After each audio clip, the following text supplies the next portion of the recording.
First, I don't really know what China means when they say we haven't been following any commitments. We've always said that the Philippines, in our dispute or in our approach to the issues in the West Philippine Sea, has always adhered to the rule of law. And in this, in particular, the UNCLOS and the Arbitral Award of 2016. So in fact, I think it's China which refuses to adhere to the Arbitral Award. So I'm not very clear what they mean by saying that we're not adhering to commitments. I think I forgot the other part of your question, but the ambassador. Well, it's become a kind of a cottage industry. I think we have summoned or invited not only the ambassador but officials from China. They've then done the same to us.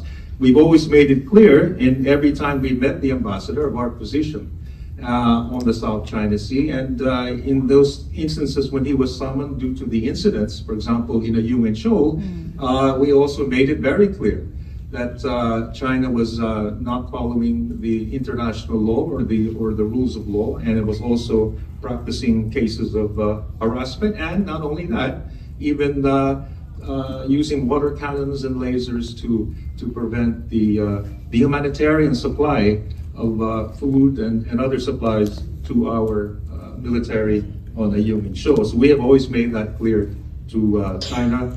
Every time we have met with their officials, either in the form of a summons or an invitation, or whenever we see them, in fact, in other places. So I think that has been a regular part of our modus operandi. I think Foreign Minister Balakrishnan eloquently stated the position of ASEAN on the South China Sea, and I think there are many commonalities which I can already cite offhand. For example, our commitment to the negotiations on an effective and substantive code of conduct. The Philippines and Singapore have worked, along with our other ASEAN colleagues, very closely in trying to ensure that whatever agreement we reach on the code of conduct, it is effective and substantive.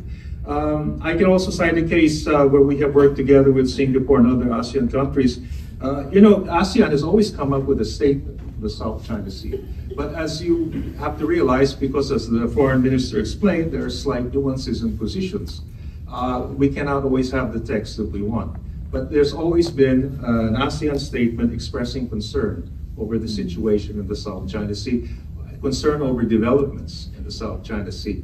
And we know which country has really caused most of those developments.